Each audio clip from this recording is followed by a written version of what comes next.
ascending path towards consciousness, evolution, revolution.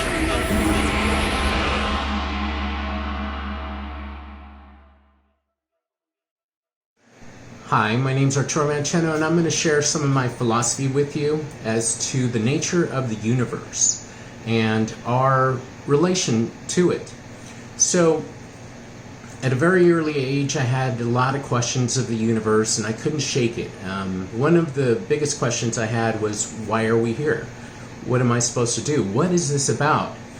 And I could never shake that question, and then eventually I ended up studying a bit about the body, a little bit of physics, a little bit of chemistry, a little bit of a lot of different ologies. And so eventually, because I could not shake this question as to why we were here, and it was a really profound sort of question. It's something I couldn't shake.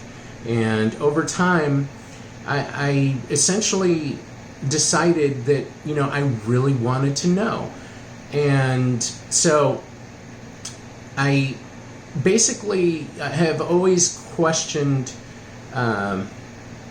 like the limits that we have, and I wanted to emulate the greatest minds ever, like Tesla, Aristotle, the greatest philosophers, let's say Buddha, Jesus Christ. I knew that these people weren't just smart, they were connected to the universe. And fortunately, eventually, I would come across the right information, the right science, I guess, the cutting edge sciences. And in a sense, I knew, looking back, that I was divine this information. There was no way it was just chance that I got a hold of all of this information. I was able to do things that were not normal. Now, this is where we get into sort of metaphysics. I try to explain things as linearly as I can through neurology, through physics. So it's not just sort of out there woo-woo. It's got some very hard, interesting information. So let me get into some of my philosophy. So, I would have conversations with the universe, and answers would come to me. For example, I asked the universe when I wanted to connect. Like I said, I knew these great minds before me weren't just smart; they were connected to something where the universe revealed itself to them. So when I decided to go on this journey and see, if I could connect in a certain way, I had questions. So the first, and I didn't want to start with, like all the knowledge I had acquired, because I knew that knowledge, every decade or so there's basically a new understanding as to the nature of the universe. And so something that you think is completely true now could be improved. And, as we learn about, what the universe is, the nature of the universe, we have a greater understanding. So I didn't want to start with all the information that I had acquired. I thought, start with an empty cup and just see where it goes. And so I found myself questioning the universe. The first question I had after I emptied my cup of knowledge was, well, let's start with fundamentals, the super fundamentals. What am I asked. And the answer came to me that basically your body is an energy instrument that you were given to perceive different energy forms around you. For example, your eyes pick up light waves, different frequencies, different colors. Your ears pick up sound waves, also frequencies, which are basically molecules vibrating, traveling in the air until it hits your eardrum, and then you decipher it. There's smell and taste, which are chemical, and all of these senses are converted into electricity through your nerves. And obviously that information goes to your brain. There's so many other senses. We know now there's more than the 5 that I think I'm not sure if it was Aristotle came up with. Who knows? We'll have to look into that. But so there's more than the five senses. There's, now we know, interoception, which essentially allows you to gauge your blood pressure. There's sort of magnetoreception, where some people have a better understanding of their location, geography-wise. They don't get lost as easily. There's also mechanoreception, which I argue is the greatest sense that you could work with out of all your senses to amp up the information that you get from the universe. All of the, your eyes, the sound, taste, feeling, so on and so forth, your position, time, space, which is partly mechanoreception, proprioception. So all of these senses, you can, like, let's say, try to focus and want to see something a little bit better, clear. Your mind focuses on sight. You want to hear something a little bit better, you try to listen. You're able to discern a little bit more the sound because your mind is focusing on it. And focus, well, I'm mentioning focus, is one of the greatest things that you could work on in order to make the universe more malleable. Now, I'm going to get a little bit ahead of myself. I should have just stuck with the body as an energy instrument that you use to perceive different energy forms, but I do this.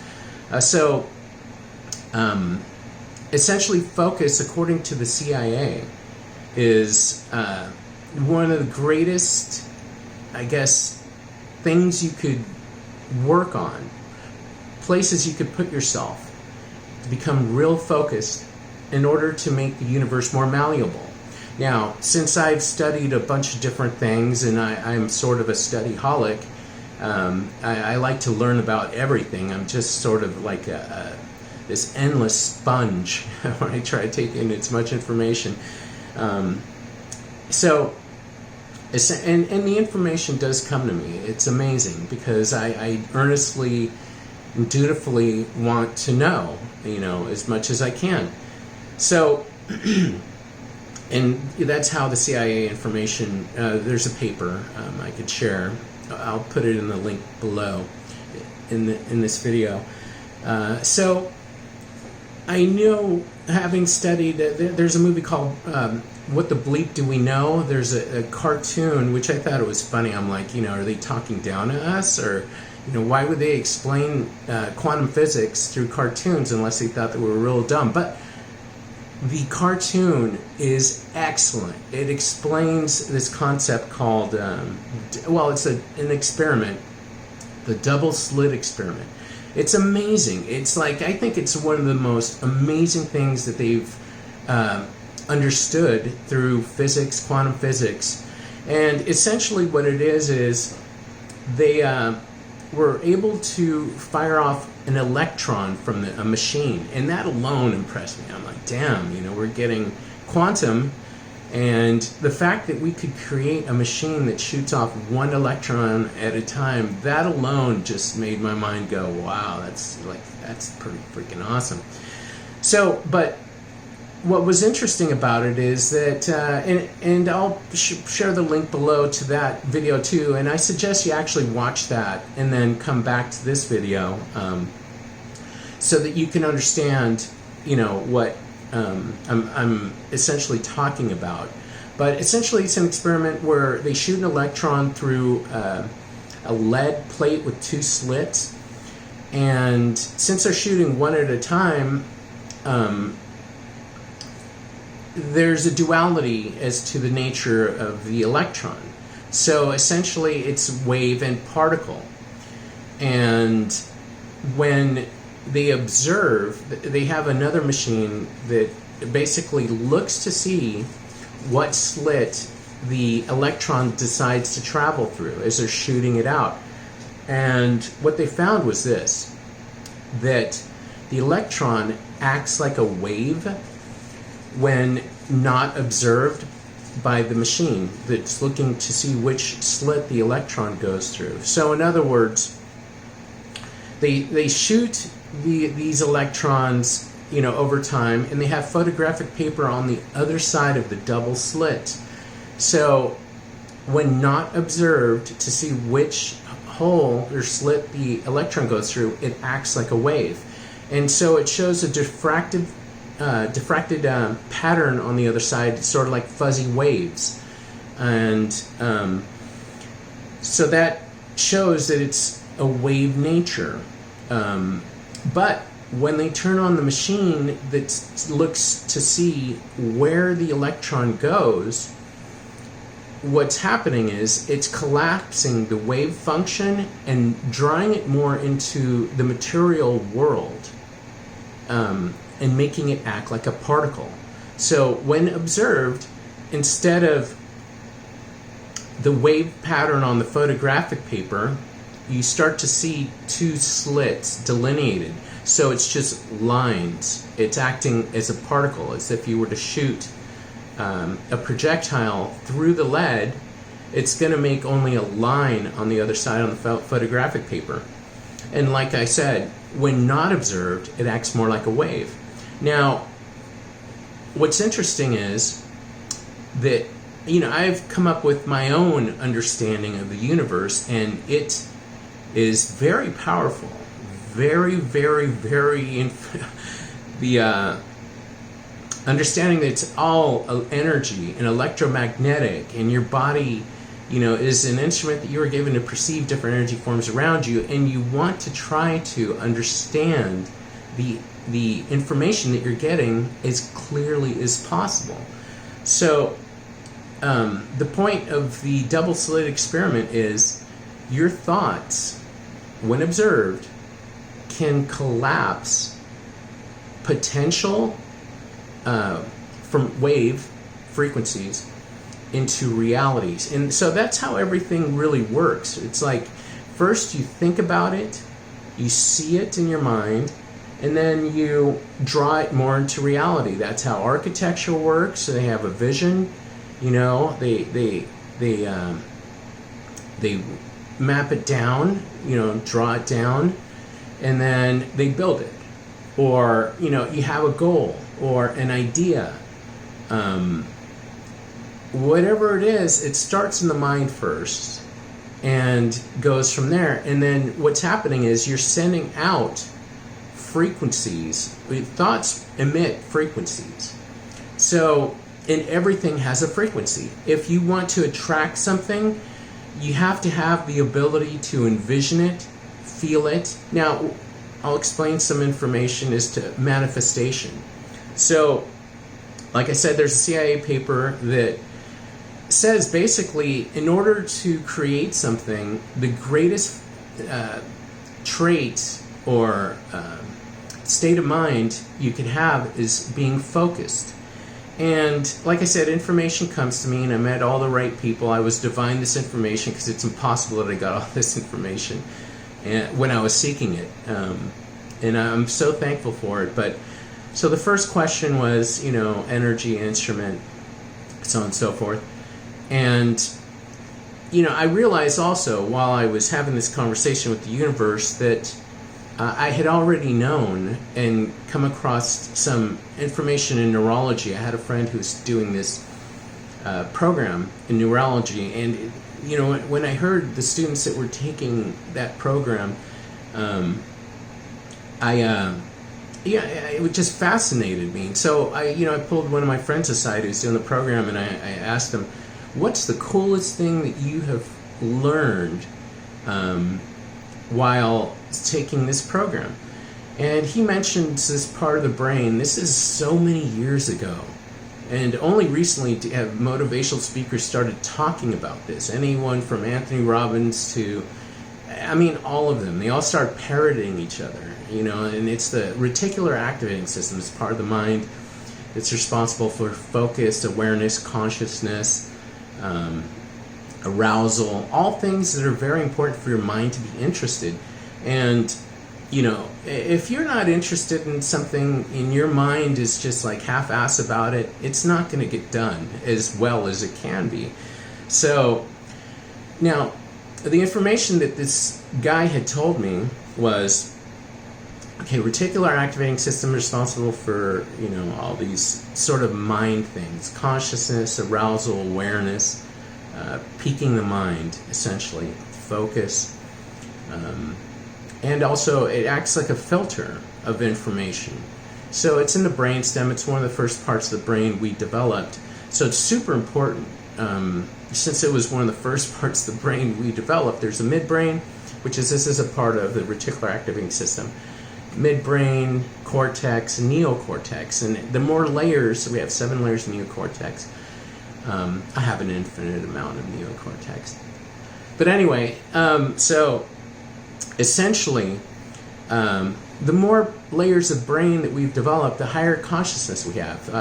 Like neocortex allows us to do higher process thinking, future planning, arithmetic, this kind of thing. So higher process thinking is involved in neocortex. But going back to the reticular activating system, it's one of the first parts of the brain developed, so it's really, really, really important. Now, what he told me that was advanced and is still cutting edge, and you had never heard about this, and that is this, that the reticular activating system is also responsible for not only those mind things that I mentioned, again, focus, awareness, arousal, consciousness, and the filtering of information. Let's go back to that. Essentially, how it works is, if you're looking for your keys, your mind starts to look for the pattern of keys. So the shape of keys, so you find it. It's like you're focusing on keys, and that's what happens. Your mind focuses on that. Now, it's also there's a hierarchy as to the information that's coming in.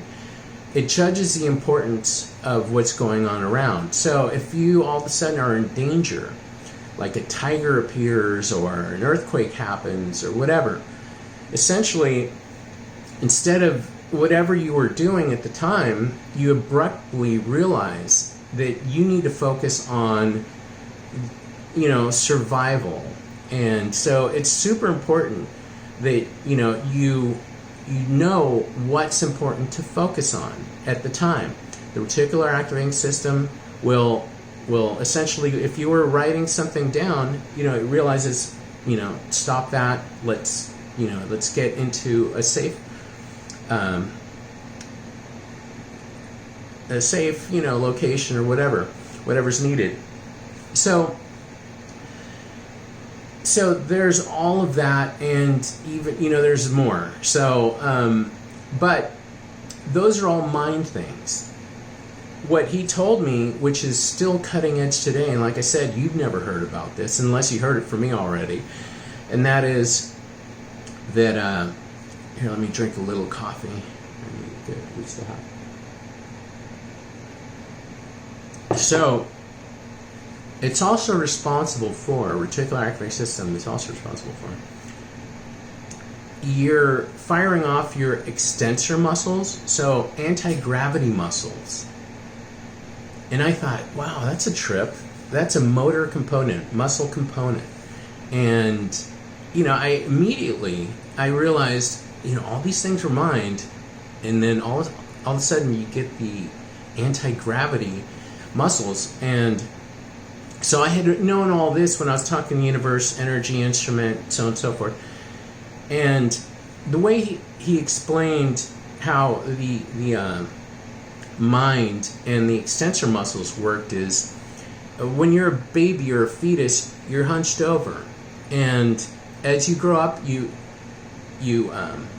fire off your extensors, your posture is more erect, and you stand straight up. And as you age and your mind declines, you start to hunch over again. So immediately I was like, I reverse engineered in my mind. I was like, well, that's interesting. I'm wondering if you fire off your extensor muscles doing exercises, which, like I said, I was divining this information, so I incorporated these exercises into when I was trying to connect with Source. When I was trying to get information from the universe, I was looking to connect with Source itself. And so, going back to the conversation in the universe, first question, what am I? Energy instrument, pick up different energy forms around you. And I realized the more accurate your information is intake, the more accurate your reaction to reality will be. And you want to be symbiotic, congruent, in tune with the universe. It's all frequency. When I say in tune, it's a frequency that you want to acquire, or a state of being, a vibration that you want to express. And so, even though the answer of I'm an energy instrument came to me, I thought I want it to be even more basic and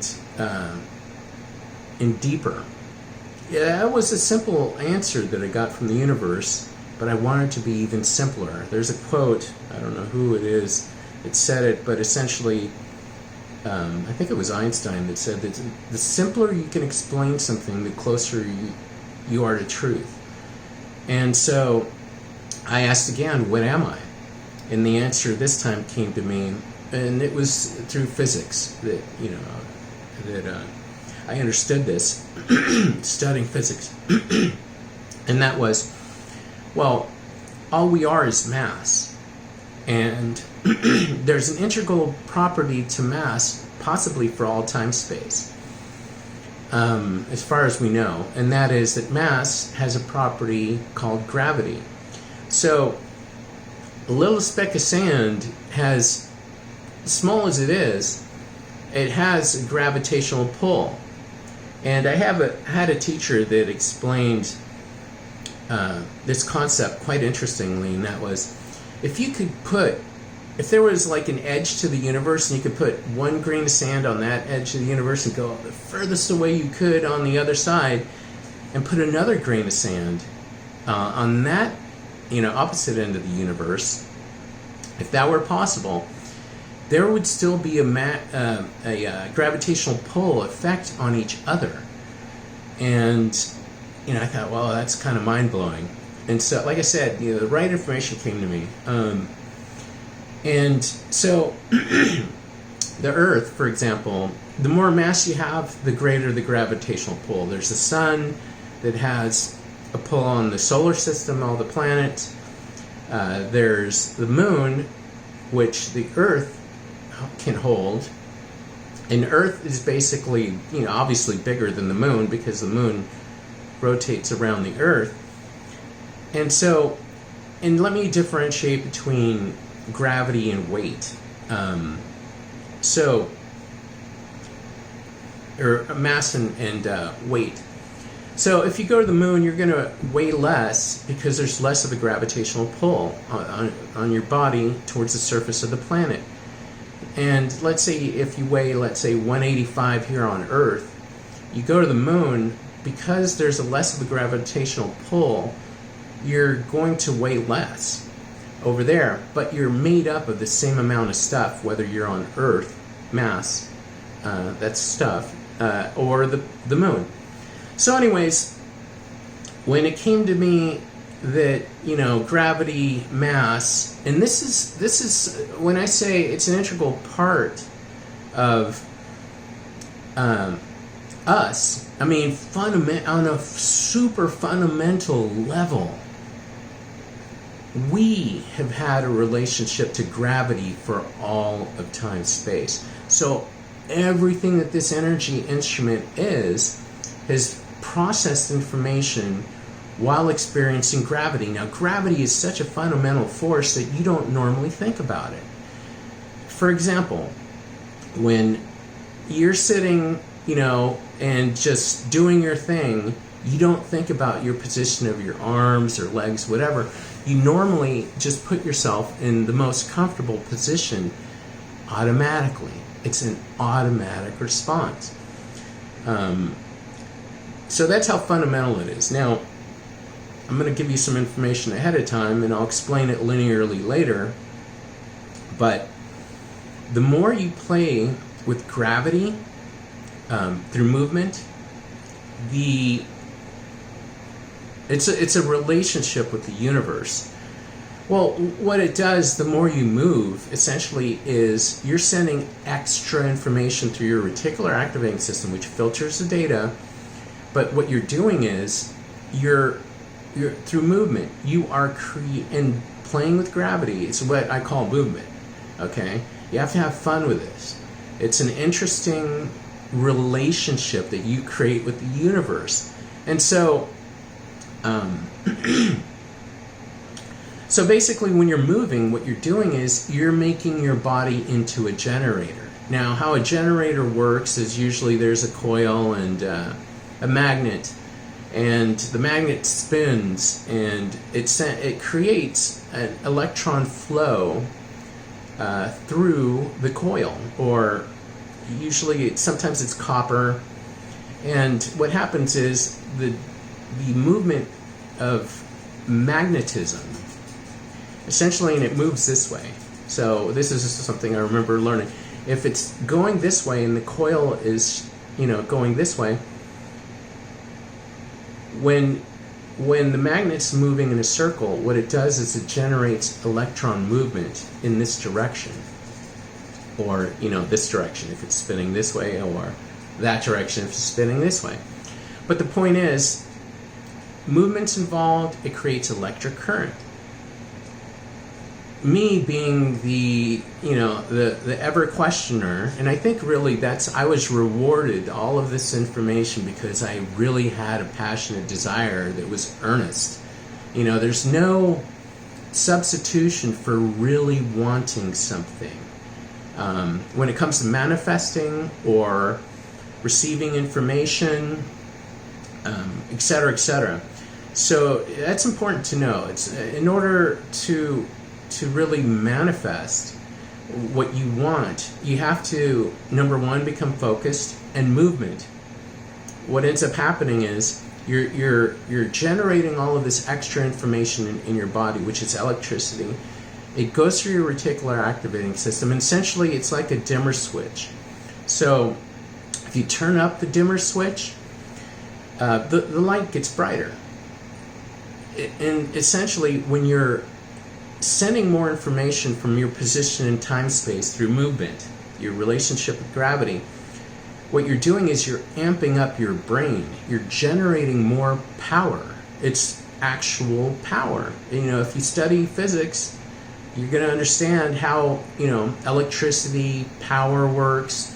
And so you're essentially supersaturating your brain with all this information, actual power. So what's happening is your brain works like a radio station antenna.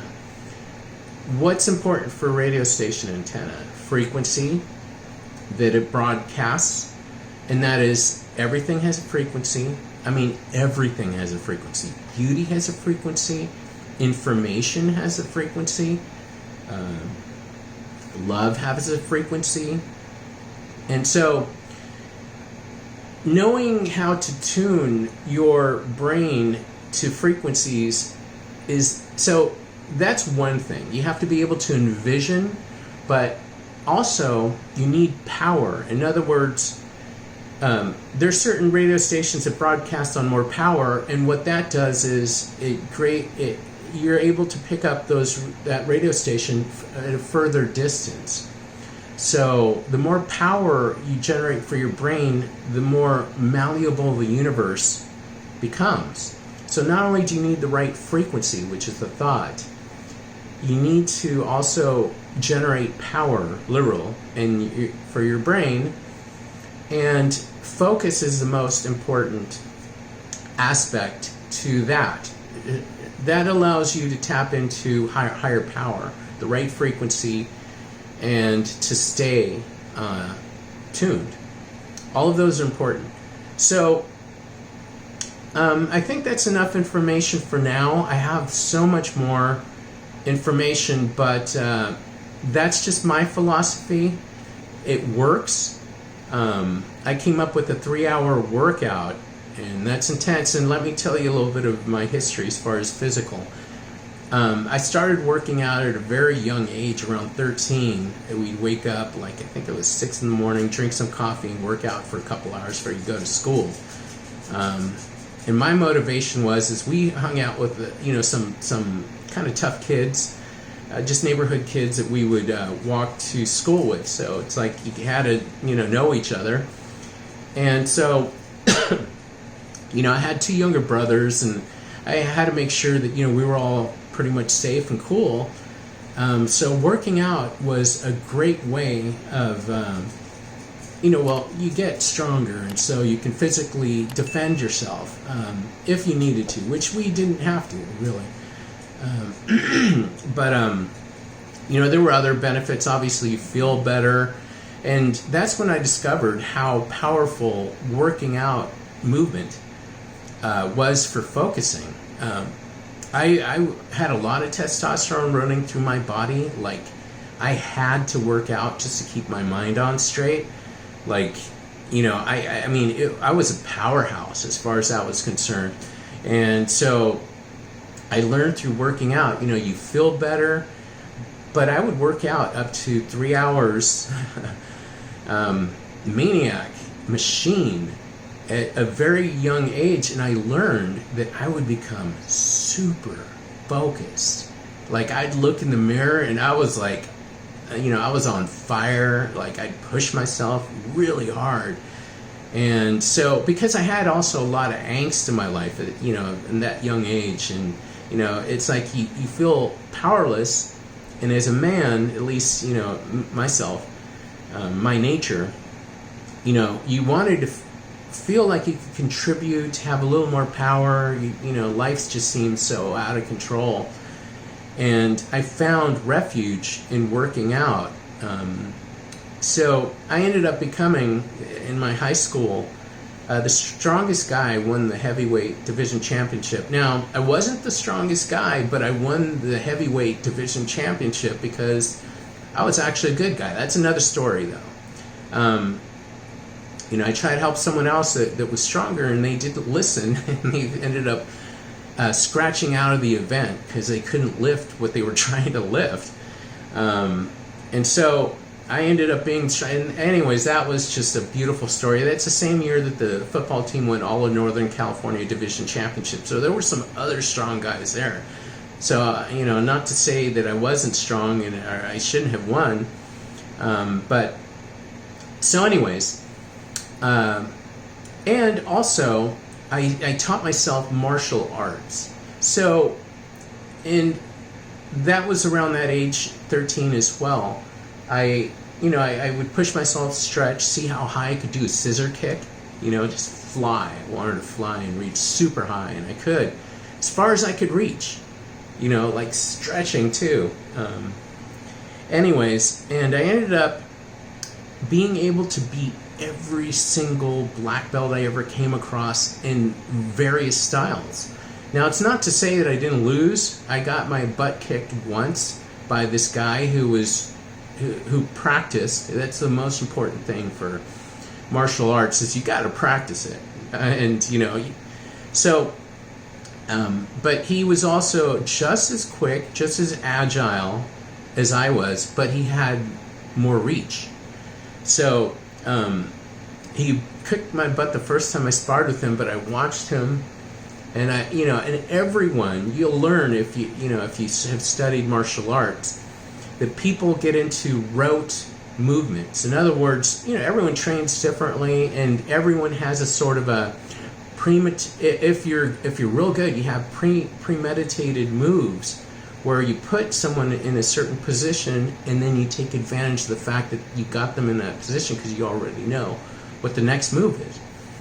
So I watch him, and I saw that what this guy would do is when you throw a kick at him, he was quick enough, and it's through practice and premeditated movements, he would move back, and since he was fast enough that he would attack you then once you committed to your kick. So we're talking split second, next level movements. And so it's sort of like chess. And I see it more like dancing because I love, martial arts. I see it as a dance versus like fighting or whatever. I mean, that's just so mundane if you're just like, trying to overpower him. I was strong, and I decided, I wouldn't want to beat people using my strength, wrestle or whatever, just physically dominate them. I was like, I like finesse, agility, quickness. Like I came up with this one exercise with the mirror. Now, and in the future, I'll explain to you, mirror work is very important in order to manifest or create. Looking into your own eyes, you can't lie to yourself. So if you're in the right state of mind to focus, and you tell yourself, I want to do this, I want to do that. Combining exercise with goals, with manifesting, is one of the greatest alchemies. One of the greatest combinations of things to do in order to manifest more. Now, exercise through movement, as I explained, Reticular Activating System, causes your mind to focus. So, I would incorporate these exercises. Now, so there's the physical aspect, 3 hours of working out. The first 2 hours are sort of more primal, and I said I was going to finish, but I'm not finished. I'm going to just keep talking. I explain as much information as I can. So, essentially, there are 3 doors that I call them doors to access Source itself. And like I said, I see everything as energy. What is Source? Well, I couldn't find a good enough definition out there, so I created my own definition of what Source is. And to me, I from a young age, I imagined God to be pure. Okay, that was my first understanding. And I went back to that, and I was like, well, what would be the greatest power in the universe? And I thought, well, something that is the purest, because that has to be super powerful to be pure in this universe, and it exists. So I thought, okay, so to me, Source is pure, good, great, powerful energy. I associate the greatest frequencies, and purity is a frequency too. So once I started taking this path, it was at the young age of 22, 23 or something, and I started to want to connect to higher information. I wanted the universe to divine or reveal itself to me. And so, understanding that everything is a frequency, I started having visions for the first time. It wasn't daydream. I would find myself in these places where my mind would literally just telescope into another reality, sort of. It's like I was really there while awake. And in one of these visions, I found myself, I had seen all of reality in the form of a circle. So all the frequencies that exist in a circle. I thought,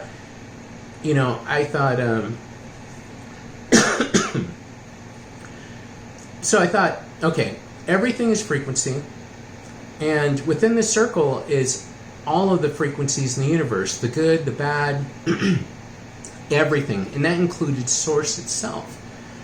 So I found myself in this vision in the middle of the circle, and I realized immediately, your mind gets to choose. You get to choose, and this is one of the greatest things about the universe, is you get to choose what to align your mind with and what you want to create. And that is beautiful. And you can change it at any time. Now is always the most powerful time in your life. You have more power right now, this instant, than you have any other time in your life, and it's always that way. So there are some very interesting aspects to this universe where you could change just like that if you really want to. You always have the ability, always now. So anyways, back to the vision. I was in the middle of the circle and I realized I get to choose what frequency I align to, and I realized immediately from the center where I was to the very, very top.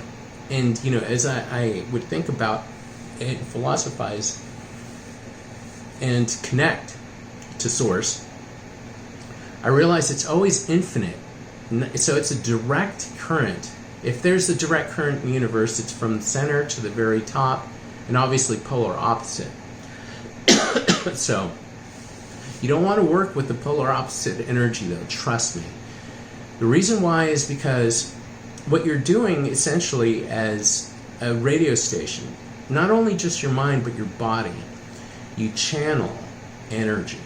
And you don't, there's certain properties that come with the good: love, light, warmth, beauty, gracefulness, powerful. Those are all good things, you could do grace. You could channel all of these different traits. You can become more stoic, more moral. All of these things because you're focused through 2 hours of exercise just to get the mind ready. The physical, you have to take, each one of these doors you have to unlock in order. And the first one is you have to pay attention to your physical form. So that's what all the working out is about, playing with gravity, super focusing the mind is what's happening as you're firing extensor muscles. I have a lot of exercises, so much information. I could just talk for hours and hours and hours as to, what exercises to do to make your mind more focused. Like going back to the double slit experiment. Before I learned of the double slit experiment, I had come up with exercises that, that basically were, for example, one of them was, as I was preparing myself, I would do these, you can call them rituals or essentially practices, more so. I'd say practices, where I would just start looking around the room and pay attention, like, okay, there's a telephone case, there's a fan, there's some DVDs for my burner, glasses, Xbox, crystal, lights, camera, etc., etc. I would just walk around the room and pay attention and nod that you are here, pen, remote, battery. And I'd walk in a circle and look and pay attention to all of these physical things. Later, I realized what I was doing was like I said, information came to me. So later I realized, oh shit, the double slit experiment is what I was doing in my room without knowing what I was doing. So I was divining the information, I was doing these practices, and then years later, even now, I get information, through science, through experiences that, it's like that is what was happening. And so the knowledge that I had intuitively, that I was divined, I would get linear information as to how it works. And so essentially what I was doing was I was drawing the items around me more into the material plane. So I was really dealing with the material plane. And the best way to do that is essentially, so let's say stress. Everyone has some kind of stress of some sort in their life, no matter how well they live it. And exercise, a lot of it ends up, so high amounts of cortisol causes stress. It can lower your immune system. It causes your mind not to focus as much. And if you exercise long enough, so stress isn't bad though. That's good. It gets you to do things too. But in high amounts, it's not good. So the exercise, it does an infinite cascading amount of things biochemically to your body. The same with your mind. Generates a lot of focus. And so what you're doing is, through exercises, you're setting up the correct biochemistry in order to feel better. And one of those ways is it actually breaks down the molecule of cortisol, so you don't feel as stressed. Also, there's, and like I said, I have so much information, so I'm just gonna, I'm sharing sort of sporadically everywhere, things as I'm thinking about them right now. So, you're also, triggering endorphins. What you do is you're causing pain in your body through working out. And, if you're really sadistic, like I used to be when I was 13, generate a lot of pain and roar. And what's great is you have to envision, like let's say if you're bodybuilding or sculpturing yourself, what you want to create. So let's say if you want to create a bicep, and and I haven't worked out in ages, but let's say I wanted to create this to be taller and more pointed or defined. First, I envision it. It's not taller, it's not bigger right now, but I envision taking up the space with my muscle and my mind. And then let's say I want to grow it up to here. I envision it's already there. And so it's an energy thing, right? And then my body responds and adapts and creates.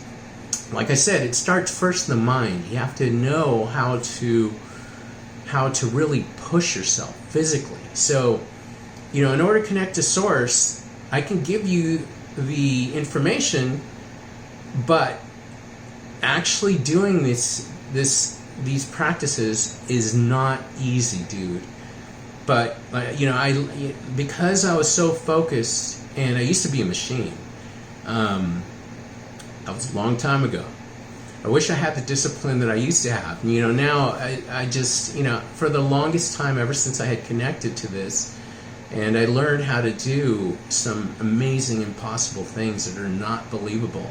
Had I not had witnesses and people actually speak out what I was doing, which they had no idea, what I was working on when I was trying to connect to source itself, I'd focus on manifesting things that were not believable.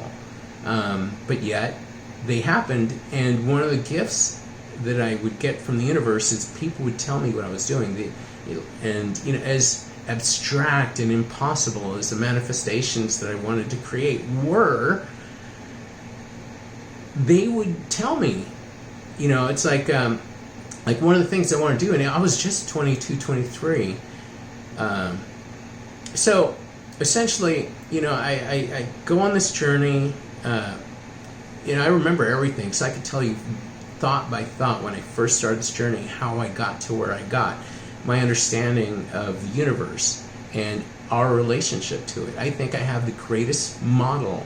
As someone once told me, it was at Burning Man, I was looking at some art, and I had said something. It was at Center Camp, and they have different art things displayed, and I had said something, and he gave me his own opinion of it, and I realized, oh, this guy is actually perceptive, and not just like a drone or whatever. And I told him, so it was something where he just didn't accept what I said, and it was also I thought I was insightful, obviously, with what I said, and he was also insightful. So I go, I rarely have the opportunity to ask somebody who's insightful, it seems anyways, a question that I have. And I said, look, I have this understanding of the universe. And he goes, you think you have a better model of the universe? And I'm like, that's right. And so I'm sharing with you this now because the world has changed, and I'm not sure what direction it's going. And so I need to make sure that we start to actually access higher consciousness collectively. And I learned how to do so powerfully that I was able to make the universe very malleable, even things that should be impossible. And so essentially I learned, I think I have the greatest knowledge as to how to interact with the universe, how to maximize your body, to focus the mind, to know what energy to take in, channel, and then create. So I'm talking next level information. And I always wondered, it's like, okay, you see all these great leaps and bounds and advances in different sciences, whether it's technology or engineering, or we have greater and greater capabilities as to how we relate with the universe.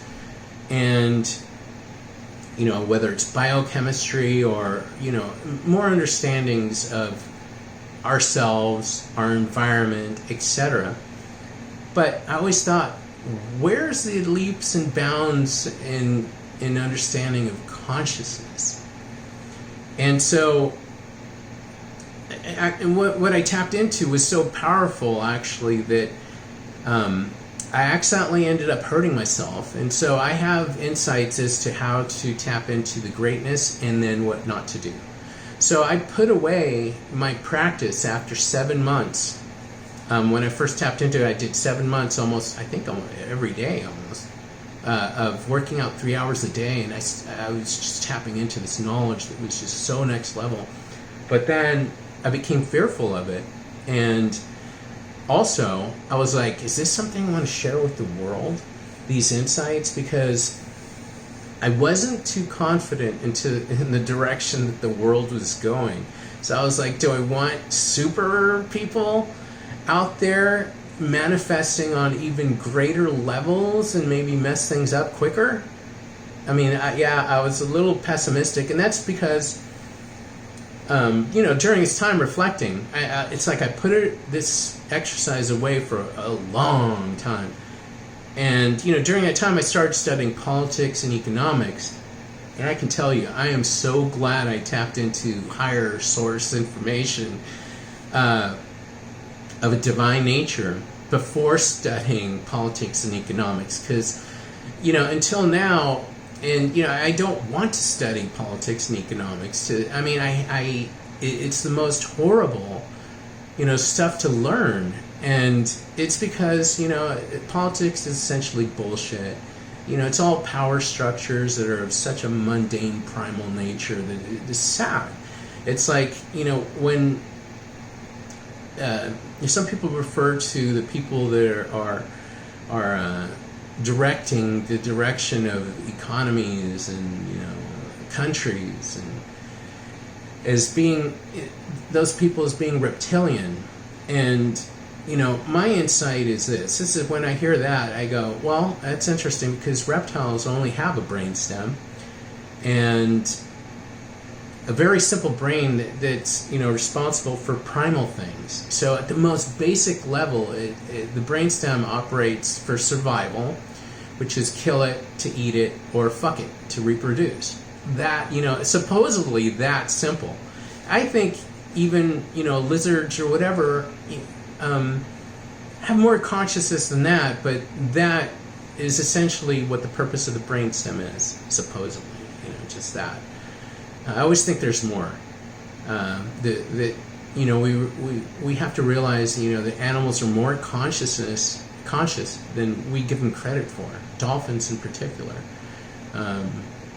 For example, dolphins have 7 layers of neocortex like we do, and their brains are bigger.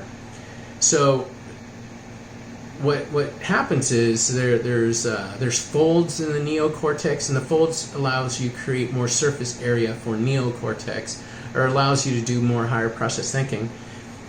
And now dolphins' brains are bigger, they have more neocortex, and we just have right-left brain, and dolphins have 4 lobes, so they're more specialized, I argue. That means that they have more ways to, I believe, this is just my philosophy, but I end up getting the right information, thank God, thank Source, as I call it, that my understanding of the nature of the universe, that it's all energy, all different frequency, and then learning how to tap into what it is that you want. I'm sharing this information now because I realize it's not mine to just keep. So this is something that the world needs. And, I'm not asking for anything. If I would accept donations, but it would go straight to creating a school where I can, essentially invest in, let's say, a specific property, or technology, or hire people to help me create animation to explain things a lot easier. But anyways, let's go back to dolphins. They have sonar, they have echolocation, and so much more. And obviously, if you look at sound waves of our voice versus sound waves of the way dolphins communicate, you would find that those sound waves look way more orderly, and they have clicks. They bounce sound off of objects for echolocation. It comes back, and they see pictures, etc., etc. I mean, I could keep going on and on and on. And I argue dolphins are actually smarter, and I'll tell you why. Dolphins are more symbiotic with their environment than man is. Now, when I say man, I don't mean you and me, the normal folk. Although, we could definitely be more symbiotic. I look at corporations that are structured, for power and greed, and it's unfortunately that we have a system that rewards greed and power at any cost. Responding to the stockholders, board of directors, no matter what happens to the environment or whatever, we cut corners, costs, and there's mistakes that are made. So, and I hate to say it, but we definitely need to change the structure of the way we relate with our environment, because we shouldn't be having these large oil spills due to trying to cut corners and spend less and end up destroying vast parts of life on Earth. In an early age, I used to be way more optimistic. Like I said, later I started studying politics and economics, so it's really dragged down my psyche. But I realize I delineate between the people, which I find are more open to being loving and cool and chill, and I'm that way. I get along with I can get along with anybody, whatever social class they are, whatever. Sometimes I do get tripped up on philosophy, where I think what's interesting that happens with your mind is, as soon as you have a realization that's deep and profound, that a better understanding, all of a sudden your mind thinks that everyone else should be there. And if they're not, then they're just either dumb or just don't get it, or they're sheep. And at least that's, I find my mind does that. So I have to remind myself every once in a while, that it's a consciousness journey. To me, first and foremost, for me, my mind, who I am, it's a journey of consciousness and elevating consciousness. And when I was practicing, I hit such high levels of being in a superbly great state, bliss, here on Earth, that, like, I did one exercise one day, and these are just things that would just come to me, thoughts. And I remember thinking, I was on my way to school at the time. I was going to chiropractic college. That's where I got a lot of great information, met a lot of cool people, very great minds, and the philosophy that the body had the power to heal all, if it's in the right state. So one day I'm going to school and I'm thinking, wow, Art, you're in such a great place right now, and I realized I'm like, it wasn't always this way, and it's probably not always going to be this way.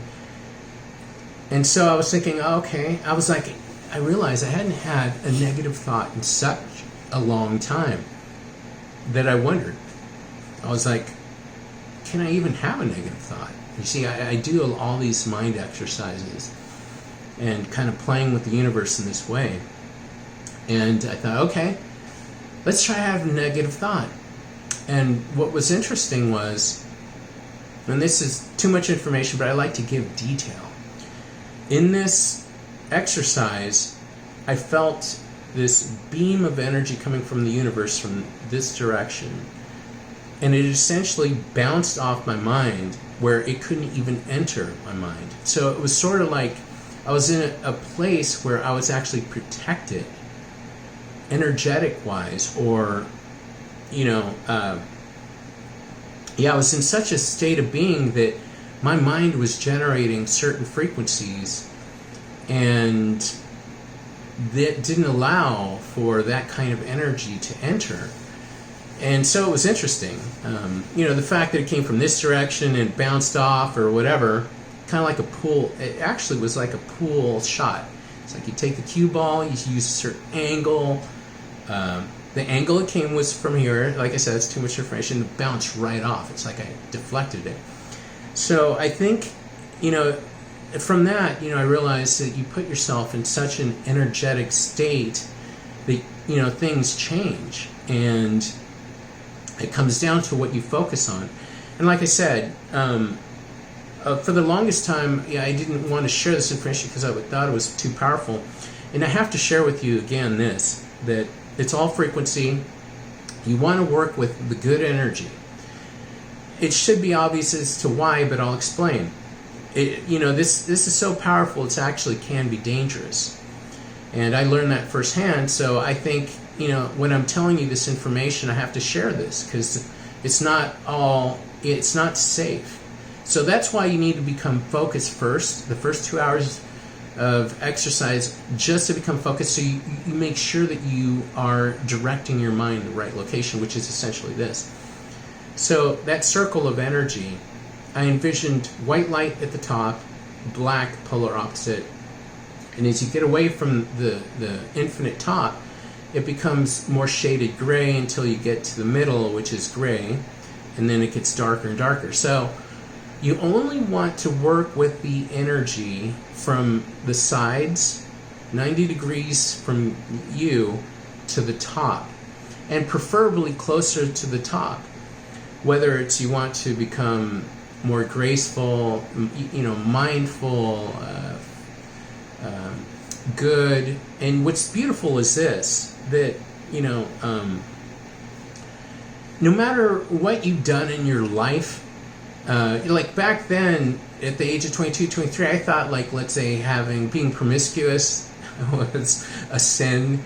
I grew up Catholic, and then, it's interesting, I went through baptism, communion, confirmation. I remember before I really allowed myself to separate myself from my Catholic upbringing was in church. They always had these crosses up there, and I was just sitting there thinking, and I was looking at Jesus. And, I thought, okay, look, if you did create me, then you created my mind. So please don't take offense if I question, everything in the universe. But it's interesting because I had a conversation and I asked for leniency as to how far I could take my understanding perception. I didn't want to, break what connection I had and offend. It's kind of funny because these days, people getting offended or whatever, but I really was altruistic, and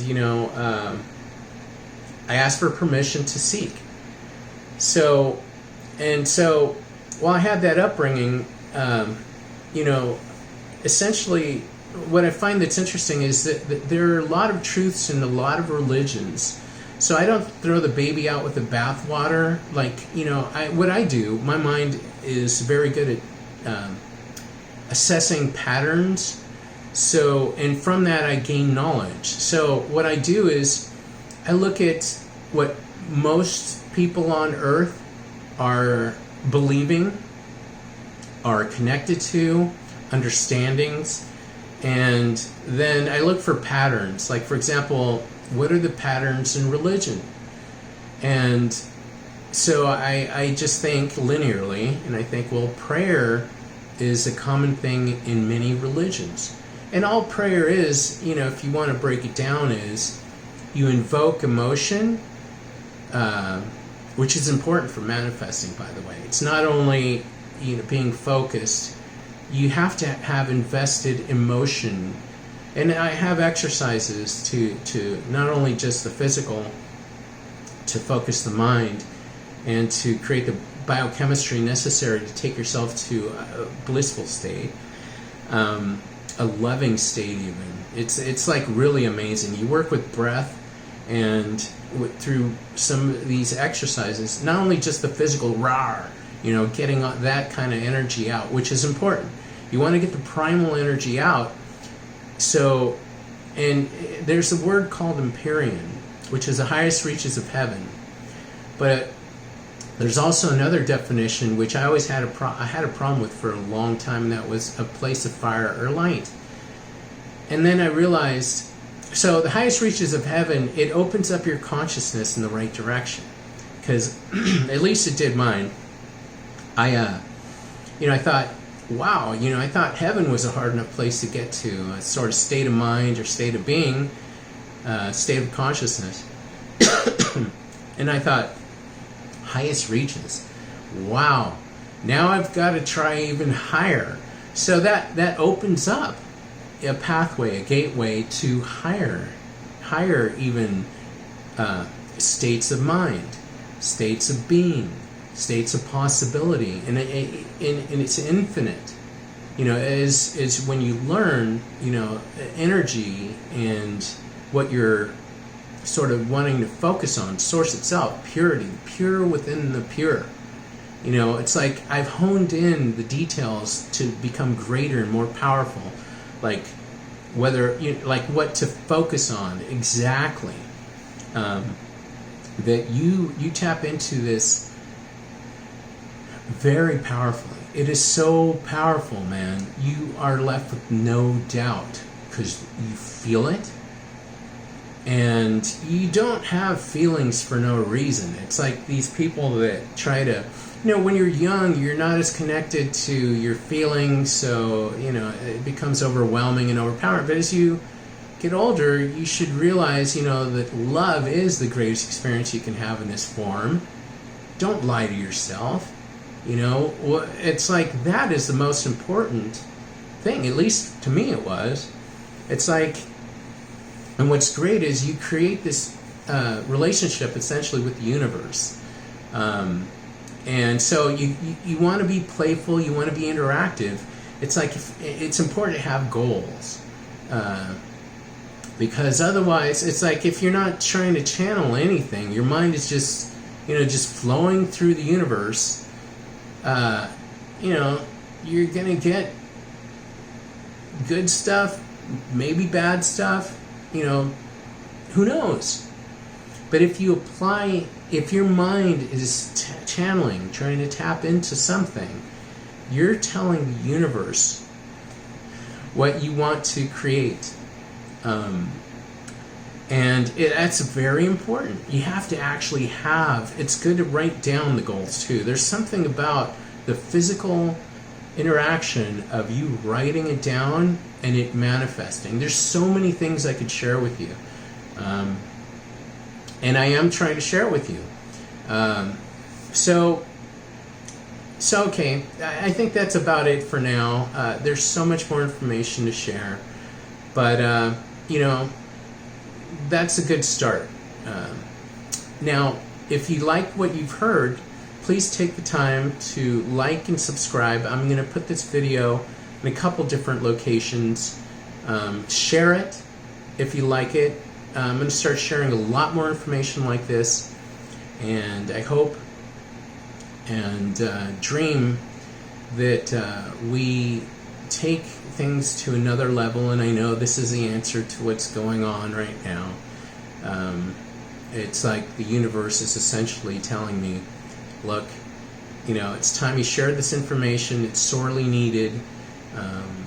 And it's a self-limiting power, which is why, I realize, this is why I'm sharing it now too. I realize if you work with negative energy, you're going to short circuit yourself. So it's going to turn off. So, and just be careful. You don't, it's like, I know there are people who are not, they're genuinely not good. And I want those people to know it's so much better to be good. It's like the feelings are much better. You really want to tap into goodness. Trust me, it's way more powerful. It's not as easy. It's just like everything else. It's the good stuff takes a lot of work, dedication, but the rewards are so much better. Let me explain the feeling that you get, and now I'll just wrap it up there.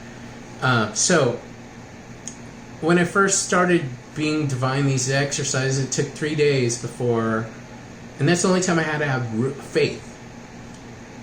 But I just went through it. I just, I was doing these exercises, and I'll explain, what the first exercise was. Let me write that down for the next video. Like what I did the first days of when I connected.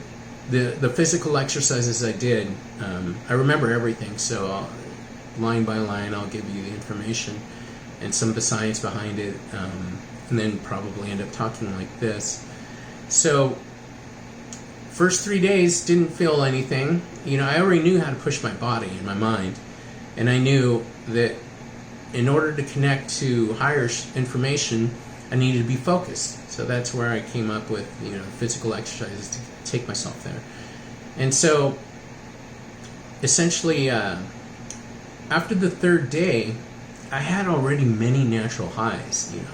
Winning the weightlifting contest, it was such a fucking, excuse my language, rush. I was the last event. Everyone knew I was strong already. My name was on the top of the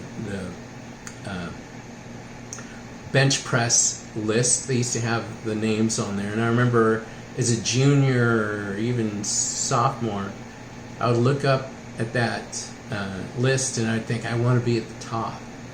I want my name to be at the top, and it was for a long time. I was voted the strongest guy in high school, and I think that might have been before I won the weightlifting contest, heavyweight division. And so it was the last event. Everyone was watching, and it was the most amazing thing. Like, I had worked out for years, hours and hours and hours, and I never saw anyone finish a lift that took that long, and it was military press. I had it up like this for days, and like I said, I'd worked out so much. Anyone I spotted, it was my brothers at a young age, or bigger people in high school, that took that long holding it, the muscle would fatigue. Never saw anyone be able to lift after holding it and not finishing the lift. And there I was, and it was like, it was 5 more pounds than the guy I used to hang out with all the time. And so I had that much time to think about it. I was like, I've never seen someone finish a lift that took this long. And I was like, okay, get one hand up. And that's what I would used to do, is I would always lift the right hand first and then lock it out with the left. But that thing was not moving for days. And then finally, I'm like, okay, suck it up. You got to do it. And then I look up, and this guy who I was trying to beat I had a bench press behind me. He was standing on that bench press and looking down at me, going like this, like he was trying to blow the weight down. And I was like, that was such a mind fuck to look at. It's like that could easily break your concentration and have you just go, ah. But instead, I had already committed, and I had already thought, I have to push this up. I look up, he makes me practically laugh and lose my concentration, but then I had already committed. When I finally locked it out, everyone started screaming. Like, wow. like, wow. That was an amazing high. Being with beautiful women, I was lucky. I used to be really good looking and nice. I was kind of a player, but I honestly had, I loved, the women that I was with. And so I was good looking, I worked out, and I think that had a lot to do with my chemistry, my magnetism. I know it. I know for a fact that, that was a big part of it. It was just exercising, put me in a place that, and being earnestly nice. That doesn't mean that I didn't see a lot of girls, but I was, honest. A lot of them knew I was seeing the other girls because they'd talk. What was amazing was, I wish it was a business when I was that young, because they would all refer each other. They were good girls, and whatever. So that was a beautiful experience, a very beautiful experience, being able to share these relations with these beautiful, wonderful people. And so other, natural highs. These are all natural highs that I experienced. And the way to describe when you get there physically, and this is the goal, is to make a union between your soul, and I've defined the soul itself, myself. I don't need somebody to tell me what a soul is. And so I was lucky. I see it as a soul is an instrument that you were given, just as your body's an instrument you're given to perceive different energy forms around you. Your soul is an instrument that you're given. Now you have to foster it. You don't feel it unless you actually work on it. It's like, you don't feel powerful and strong unless you work out and you're powerful and strong. You have to commit energy to it in the right way, and then you really feel it. Then you go, oh, wow. Like, I remember going through these exercises, and I was thinking, do I even have a soul? I'm like, I remember I used to have one, And so, yeah, I fostered it again, and it's an instrument. My philosophy, my understanding, and I have powerful relations with the universe when I take the time to connect. So, essentially, I see the soul as an instrument that you're given to connect to Source itself. So, the three doors are physical, to focus the mind to work with the cleanse the spirit. And like I said earlier, no matter what you've done, you can take yourself and become more pure. Align yourself more with this energy. What you do is you draw in the energy through your breath. This is the third hour now. First 2 hours, primal, push yourself, get your endorphins kicked in, cortisol lower, amped up power to the brain for focus, creating the radio station that you want to be. Tapping into the right frequency, what you want to broadcast out the universe that you want. The universe is very responsive when you interact, when you participate, when you activate. So, and this is what's interesting about manifestation, is you learn that it's not as linear as you think. Like, for example, when I was younger, I was able to manifest powerfully due to discipline. So, in other words, if I wanted to become stronger, I had to lift weights. If I wanted to become more agile and quick, I had to practice doing things. And like I said, mirror work, I never did explain the martial arts thing, but I had this one exercise where I'd be in the mirror and I'd try to be quicker than the entity in the mirror. Yeah, work on that. It's like, how do you do that? Obviously, you're gonna be only as fast, and you can't beat the person in the mirror because it's as fast as you are, supposedly. But when you do these exercises and you tell yourself, I'm going to become faster than the person in the mirror, what you do is you start working with quantum energy, and it's totally trippy. And so, yeah, so mind exercises are very important. Be playful with it, Don't have the limitations that you believe are possible. Now, so I was going to wrap it up, but I'm going to start talking about now something called neurogenesis. There's plasticity, which, if you listen to all the brain programs, even now they're still stuck on plasticity. And that is that the more you practice something, the more your neurons start to fire and create highways. It's like, whenever you fire a thought, it's an electrical circuit that you're creating, and the more that you think about this thing, the more you practice.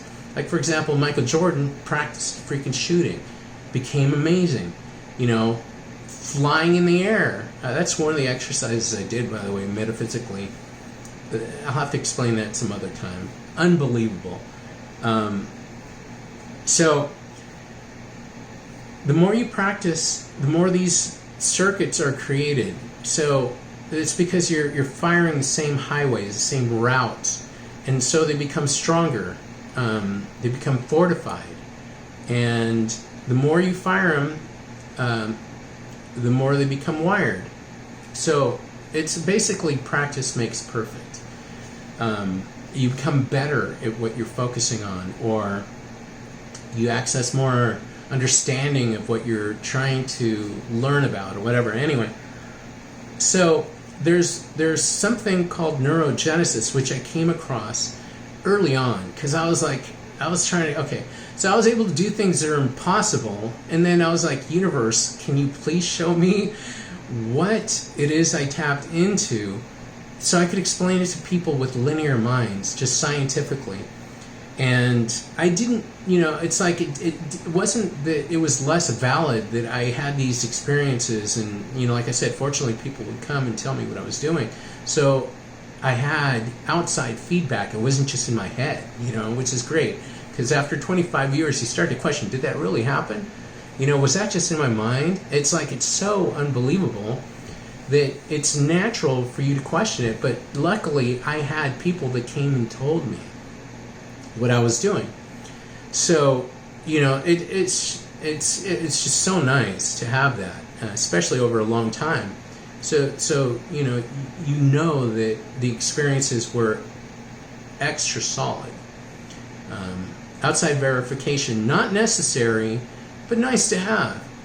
So, and that's what's beautiful about tapping into this. It's like years later, after not practicing, it's like my understanding allowed me to resonate and still create new experiences or relationship with the universe. One of them, very divine. It's called synchronicity. That's what I called it. I didn't realize that the concept had already existed, and until years later, I called it synchronicity. And my understanding was, in my experience, was that it's basically the universe telling you you're on the right path. And what I mean by synchronicity is that things would happen that are amazingly impossible to occur. So there are patterns that would manifest where, like, let's say something highly impossible. Okay, one example was while I was still dating my wife. We would go out to different places, completely different cities. A lot of times it was nightclubs or restaurants or whatever. And all of a sudden, within a short period of time, I think that in this case it was months, usually it's days, or same day. That's what's amazing. When you get the same day, it's like bam, bam, bam. It's like, I think I'm smart, but it takes me, more than a few times in order for me to go, wow. It's mind-blowing, beautiful, like, wow. The universe is like hey, and the way I define synchronicity, because I define everything myself, is it's a sort of a collapse of the wave function, so that the universe reveals that it's certain aspects of it to you. So going to these different nightclub, restaurants, whatever, I all of a sudden came across people that would all of a sudden bring up this topic, which is super rare. You see, in order for me to accept, one of the conditions I used to have, I don't think I have that anymore, but for the longest time, years, for me to consider synchronicity was at least 3 times, and the topic would be something that you never hear about, but all of a sudden starts arising. And in this case, it was astral travel. Okay? How often do you hear about astral travel? When's the last time you heard about astral travel? So most people, never. Okay? You may be special, but I'd say 99.9% of the people out there, haven't heard of astral travel, maybe ever. And so all of a sudden people would come and, as I'm saying hi or doing my thing, they would bring up astral travel. And the first time, oh, cool, never really talk about that. And by the way, some of the information gaining is through astral travel, and I'll have to explain that later. It's sort of being able to take your consciousness to where the information is in the universe. And I think, you say this is too much information, but I'm just throwing it all out there. I think the information I was accessing may have been located around the Earth, around the ionosphere, that layer, because it's all electric. I see it as electric. My model of the universe, electromagnetic. So it's about putting yourself in a place, taking your body, your mind, your spirit, and eventually your soul. Purifying the spirit to tap into soul. Because in order to connect to source, you have to align to it, and since it's pure, you have to purify your soul. And there are exercises you can do to do that. And like I keep jumping around, but the soul thing was, the spirit thing was, no matter what you think, if you sin, being, around a lot of girls or whatever, even though that it's not a big deal, at that age, I felt like that might be a sin. And so, but I was able to align myself with this purity. And that's a beautiful thing, is that we all have access to this. You just have to know how to work it, what exercises to do, what to concentrate on, how to foster, through breath, being able to take in this pure energy. And there's a chain. I'm very specific about it. Use your breath to take in white light, where the pure energy comes in, and then you focus next time on your breath again, but you seek the pure within the pure. So you're always honing in on the powerful, pure energy. You have to go within the last pure and the last pure. And, so that's what you do with your focused mind. So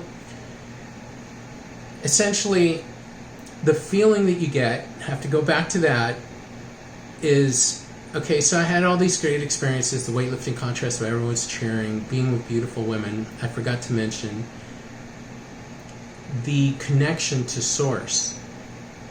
The way I explain it when you get there, after the 3rd hour, is essentially first 2 hours primal third hour, you start working with wave. The primal is a physical particle. You're addressing the mundane material world.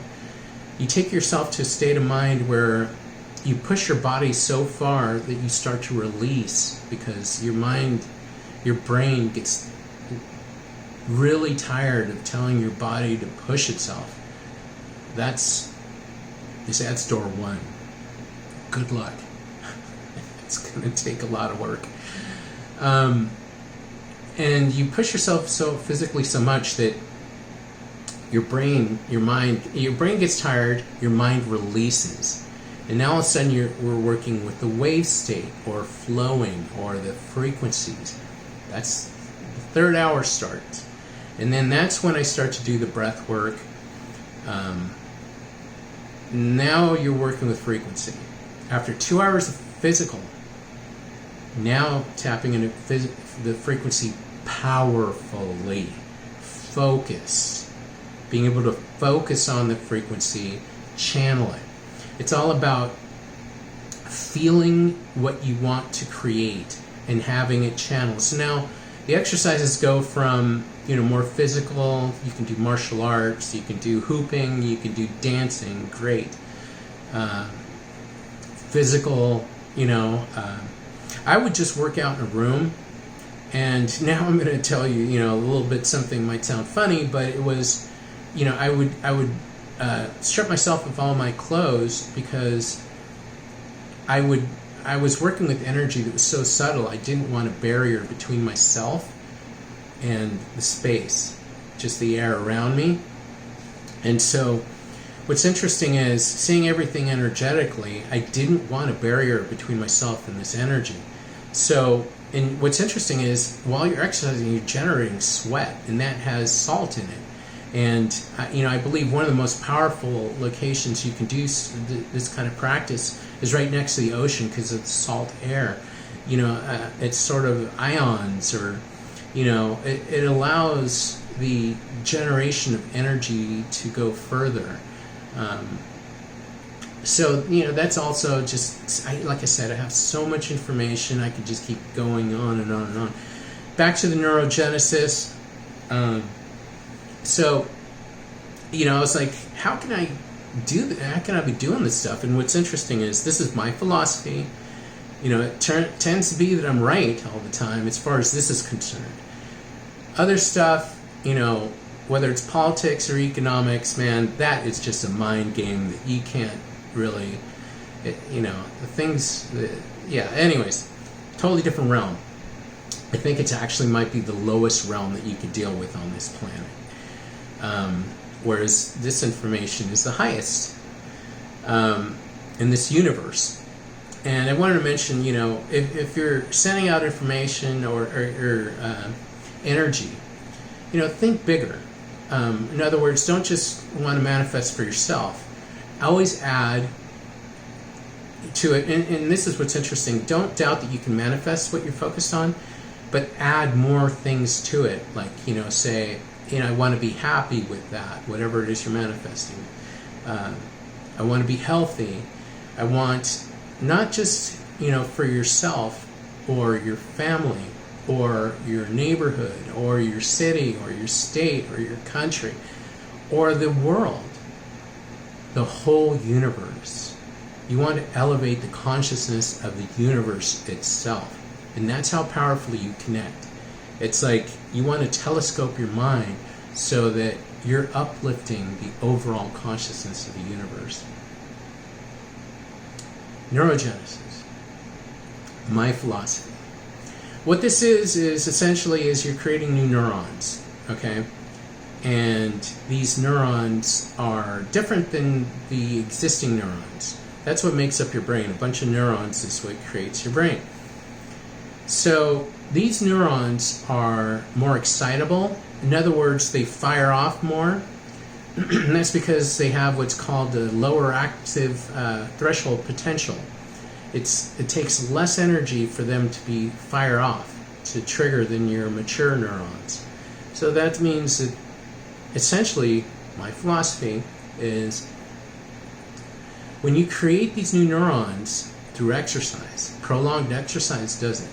Learning new things doesn't.